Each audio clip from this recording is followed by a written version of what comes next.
available. Do some sort of subsidy to help them grow. I'm not saying that they don't have their deficiencies. They do. Even the cost of borrowing money to finance it is not favorable to them. So, for either you like it or not, you will continue to witness the death of local airlines in Nigeria. It's just a matter of time. Maybe max you will see any local airline survive in Nigeria will be 15 years, max. Oh dear. And they will go into oblivion after that. Oh It's dear. just not possible. Now they want to go outside. He's prophesying. I'm not sure. I'm not sure that is for us. well, he can choose to not to believe it, but the truth is, we've seen it happen. I mean, just look at it over the years. And the moment they start to go to make international flights, that's the beginning of the downfall. They are constantly losing money, and they're dying in silence. For God's sake. Does Arik still have the international flights? No. What about No. Medview? No. Oh. No. Okay. Everybody Because is you now can't local. compete. Yes. You can't compete effectively with the international carriers. You don't have comparative advantage. So now where you have comparative advantage, then why don't you stay put there? Why can't a Nigeria airline dominate the West Coast? Is there anything wrong with that?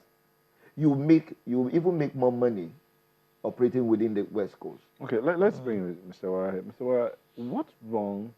I mean, seeing that you don't have a comparative advantage, what's wrong with the airlines, local airlines, coming together, fusing resources together, just to gain strength and then pursue dominance in the sub-region? But this is how I would like to take it. When you say they don't have comparative advantage. That's what he said. Yes, that's what I'm saying. If you say they don't have comparative advantage, then I want to say, what do you exactly mean when you say they don't have comparative advantage? Yes, I can look at it. I just talked about maintenance facilities. These are drawbacks we face. However, Nigerians tend to see comparative advantage in terms of the readiness of the airlines to do real business. That's not right. It's not correct. What do you mean to do real business? No, they think that some airlines are there, so don't ever dare go out there to compete with them. We don't believe in that. Okay. If you create the right environment... We heard that about Arik at one time, Yes, and look what happened to them. Well, this is not Arik. I speak for Airpeace.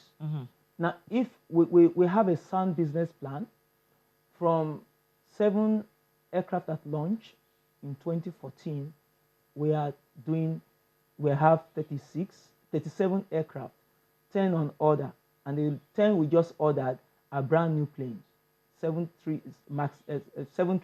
737 Max 8. We just ordered 10 of them. That tells you we are ready for business. It's serious business. Now, I will not go into why airlines face problems, why some airlines have come down, because that will be trying to demarket people. But this is an environment where you have a lot of cash inflows. If you're not careful also, you begin to think this is your money. You begin to spend. A lot of these, at least 40%, on the global scale, 40% goes into fueling alone. 40%. We're not talking of other engineering procurement. But in a situation where, for instance, if you look at a ticket from your airline, for instance, you see taxes. Let's just say the ticket's about 40,000 naira from here to Abuja. The taxes amount to about 70% of it. The ticket itself. It's about 60%. Okay, 60%. Yeah. The ticket itself is about Just the 10, 15%. It's part of It's part of what we're talking about. The entire sum you see is not yours. So you have to be careful. You have to separate these items and know what is yours. How profitable is the business? It's not a profitable business. On a global scale, for you to break even, you have to do at least 5 years.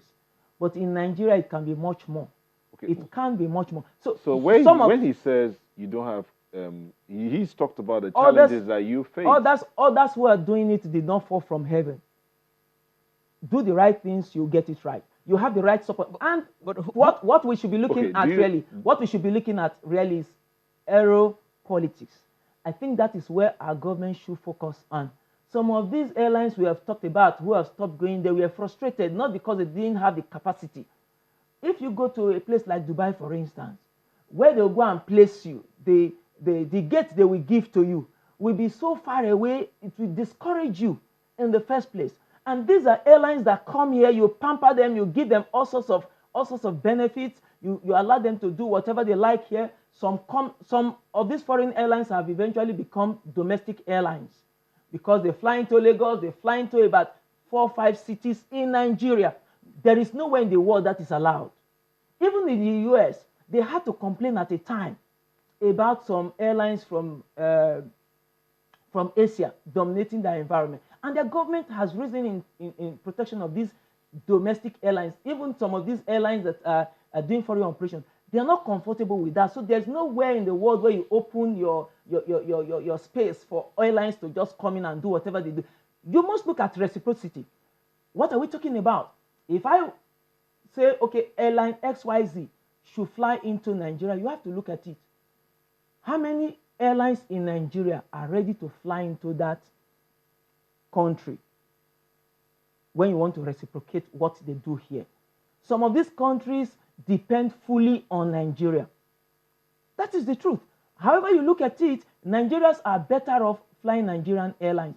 We need to believe in our own system. But there isn't any at the moment. No, until we start to believe in our own airlines, I see a lot of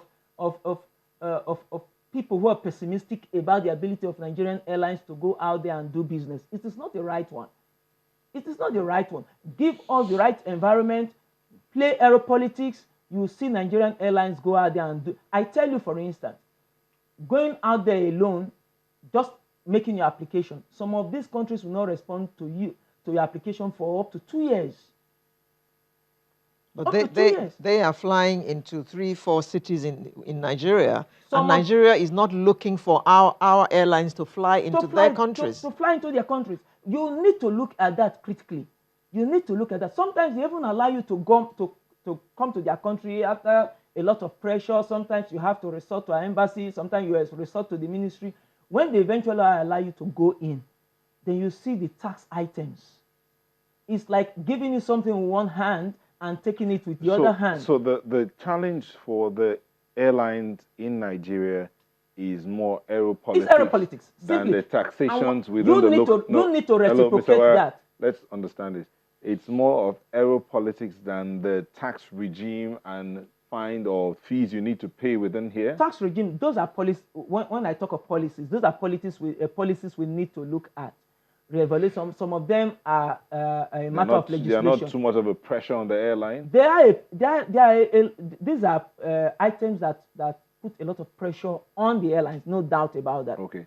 But what we're talking about... What the conversation here has to do with survival locally before you even talk about survival out there. Exactly. So, now, do the airlines here have what it takes in terms of policy support and financial to survive within the Nigerian space? I will not say they have what it takes in terms of policy support.